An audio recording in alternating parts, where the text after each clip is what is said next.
경제 위기가 닥치면 가장 큰 피해를 입는 사람은 절대 다수의 이제 서민들이고 소수의 부자들은 더 큰 부자가 됩니다. 안녕하세요. 올 하반기부터 내년 상반기까지 300조 원 정도의 전세 보증금 만기가 돌아옵니다. 우리나라 6개월 예산에 해당하는 금액입니다. 2021년 하반기 저이자와 유동성 공급으로 부동산 시장에 거품이 낀 화려한 파티의 청구도가 하반기 곧 도착 예정입니다. 전국 곳곳에서 역전세 사례가 속출하고 있습니다. 2년 전 최고가로 전세 계약을 맺은 매물들이 올 하반기부터 계약 만료를 이제 앞둬 역전세난이 갈수록 심화될 것 같습니다. 올해 상반기 전세 사기에 이어 하반기 역전세까지 가세하면 전세 시장은 대혼란에 빠질 것 같습니다. 강남의 개포동 레미안 블레스티지 같은 경우에는 최근 15억의 전세가 이루어졌습니다.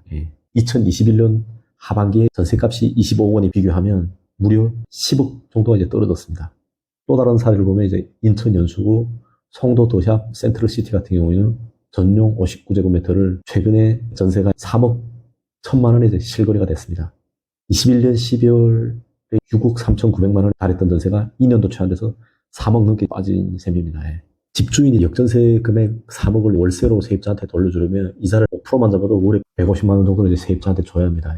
결코 만만치 않은 금액입니다. 집주인이 돌려줘야 할 역전세 부담금이 무려 24조 원 정도 된다고 합니다.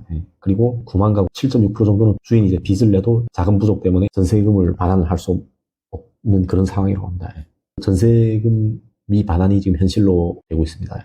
그 임차권 등기 명령 같은 경우도 최근 신청이 급증하고 있다고 합니다. 6월 신청 건수가 4천 건을 돌파했고 올해 상반기에 19,200건인데 작년 한 해 신청 건수를 이미 넘어섰습니다. 역대 최고치를 지금 갱신하고 있습니다. 임차권 설정 등기는 그 임대차 종료한 후에 보증금을 반환받지 못하는 임차인이 그 임대주택 소재지 관할 법원에다 임차권 등기 명령을 이제 신청합니다. 돈을 이제 받아야 되는데 그 받을 돈의 권리를 등기부등본상에 표시를 하는 겁니다. 임차권 등기를 마치면 대항력하고 우선 변제권이 생기는 겁니다. 예를 들어 나중에 보증금 반환이 안 돼가지고 경매를 넘어갔거나 뭐 경매를 넘기거나 하는 경우에 임차인이 자기 채무를 자기가 받아야 될 돈을 우선적으로 받겠다는 그런 이제 권리를 명시를 한 겁니다. 경매나 이런 것들이 넘어가면 우선적으로 돈을 받을 수 있는 권리가 생기는 거죠. 그 역전세를 맞아가지고 전세 자금을 받지 못하거나 그런 분들은 이런 제도를 이제 이용하시면 되겠습니다. 집합건물 임차권 등기명령 신청 현황 보면 올해 상반기에 이미 작년 거를 다 넘어서서 19,000건, 2만 건이 육박합니다. 엄청난 숫자죠. 임차권 등기명령 신청한 상위 지역들을 보면 서울 강서구가 제일 많습니다. 그리고 부천, 인천 미추홀구, 인천 부평, 인천 서구, 강남이나 이런 쪽은 빠져도 그렇게 많이 빠지질 않았습니다. 그리고 잘 사는 분들이 계시다 보니까 역전세 이런 것도 어느 정도 대비가 가능한 것 같습니다. 그리고 1월부터 5월까지 주택도시보증공사 집주인을 대신해서 돌려준 보증금이 1조 원으로 역대 지금 최고치를 갱신하고 있습니다. 세입자가 전세보증금 이제 회수를 위해서 자신이 살던 집을 이제 경매 신청한 사례도 지금 급증하고 있습니다. 6월 수도권 아파트 연립 다세대 주택 그 경매 물건 중에 세입자가 직접 경매를 신청한 사례가 5월 대비해서 2배 가까이 늘었고 또 서울 같은 경우에도 139건으로 5월 대비해서 2배 가까이 이제 증가를 했습니다. 전세보증금 반환 대출 규모도 작년 1월부터 5월까지 3조 5천억에서 올해 1월부터 5월까지 4조 7천억 정도 되고요. 전세 보증금을 반환을 하는데 돈이 없어가지고 역전세를 맞아서 그걸 대출을 해준다고 합니다. 참 웃기죠. 근데 더 웃긴 거는 역전세 우려가 이제 커지고 부동산 시장이 불안해지자 정부가 이 폭증하는 전세금 반환 대출 규제를 또 이제 완화해 봅니다. 전세금 반환 대출 한도를 늘려주기로 한 겁니다. 1년에 4천만 원을 버는 다주택자 같은 경우에는 이번 조치로 기존에 받던 그 금액이 있을 거 아닙니까? 거기에서 추가로 1억 4천 정도를 대출을 받을 수 있고요. 연소득이 5천만 원인 경우에는 1억 7,500만 원을 더 대출을 받을 수 있습니다. 소득이 1억인 경우에는 3억 5천만 원을 더 빌릴 수가 있습니다. 집주인이 대부분의 집을 살 때 예를 들어서 5억짜리 집이라 하면 자기 돈을 한 1억 정도 하고 한 4억을 대출을 받아서 보통 사잖아요. 근데 그게 역전세를 맞은 거잖아요. 거기에다가 전세보증금 반환 대출을 해주고 있었는데 그 대출 규제마저 더 늘려서 지금 해준 겁니다. 지난 2, 3년 동안 투기 수요하고 저이자 통화 공급으로 인해서 빚어진 거품을 걷어내고 경제를 이제 정상화시키기보다 정부는 지금 빚을 또 다른 빚으로 메우려고 하고 있습니다. 코로나 발생 후에 시중에 유통되는 통화가 2배 이상이 풀렸거든요. 한국도 아니고 전 세계 다 풀렸습니다. 그러면서 부동산을 비롯한 이제 자산 가격이 2배, 3배 이제 폭등을 했고 그것이 오른 것만큼 다시 내려가는 게 지극히 정상인데 정부는 주택 소유자들을 이제 구제하기 바쁩니다.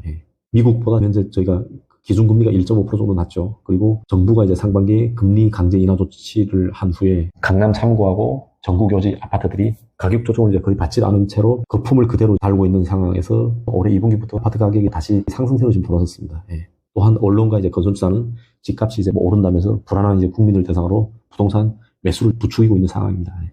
경제의 기본이 수요와 공급을 무시하고 개인들의 탐욕까지 정부가 도와주려고 하는 꼴입니다. 예.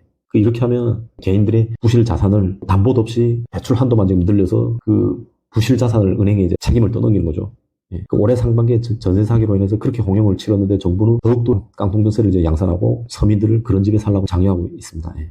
대다수 사람들이 소득은 물가 상승률에도 못 미치는 4, 5% 수준을 이제 넘지 못하는데 비해서 아파트 가격은 최근 두세 배 가까이 올랐습니다. 예. 그러니까 소득 상승하고 원자재 상승분 정도만 이제 반영해서 가격이 정상적으로 내려오는 게 정상입니다. 예. 제가 대학교에서 교육을 받을 때 경제학 수업 시간에 이제 교수님이 항상 이런 말씀하셨습니다. 레세페 있는 그대로 두게 하라는 뜻입니다. 예. 즉 경제에서 정부 간섭을 이제 최소화하고 경제 스스로 효율적으로 시장이 자리를 잡게 하라. 그래서 시장은 놔두면 알아서 모든 문제를 대부분 해결할 것이다. 이미 가계비 쓴 세계 1위 수준입니다. 예. 기업 부채 증가 속도도 세계 이제 4위고요. 예. 그리고 우리나라 GDP 대비 가계 부채 비율이 세계 최고입니다. 예. 증가 속도도 세계 3위고요. 예. 그리고 가계 부채뿐 아니고 기업 부채도 지금 급증하고 있는 상황입니다. 예. 주요국 GDP 대비 가계 부채 비율을 보면 한국이 전 세계 30여 개 이제 주요국 중에서 가계부채 비율이 1위입니다. 한국이 102%, 영국 같은 경우는 81.6%, 미국은 73%, 일본 65%, 중국 63%. 새마을금고 사태에서도 알 수 있듯이 PF 대출 문제도 점점 심각해지고 있습니다. 새마을금고 문제는 이제 시작입니다, 여러분. 곧 있으면 이제 저축은행이 터질 겁니다. 그리고 카드사, 중소규모 이제 증권사 연속적으로 이제 터질 것입니다. 왜냐면 지금 연체율이 폭증하고 있거든요. 정부는 관리 가능하고 아무런 문제가 없다고 하는데 그동안 쌓아놓은 부채 청구서는 우리에게 혹독한 대가를 이제 요구할 것입니다. 커다란 위기가 올 것 같습니다, 여러분. 경제는 이제 순환할 수밖에 없고 자본주의 사회는 5년, 10년 간격으로 크고 작은 호황과 이제 불황을 반복합니다. 최근 몇 년간 유동성 파티에 이제 버블을 털어내지 못하고 또 다른 빚으로 연명하려고 하면 할수록 경제는 더 큰 폭풍으로 이제 수많은 대다수 서민들의 삶의 터전을 이제 빼앗아갈 것입니다. 경제 위기가 닥치면 가장 큰 피해를 입는 사람은 절대 다수 이제 서민들이고 소수의 부자들은 더 큰 부자가 됩니다. 구독자 여러분들도 꼭 현금 준비하셔서 자산 박앤셀 타임을 같이 준비하시죠. 구독과 좋아요 꼭 눌러주세요. 구독과 좋아요는 영상 제작에 큰 힘이 됩니다. 감사합니다.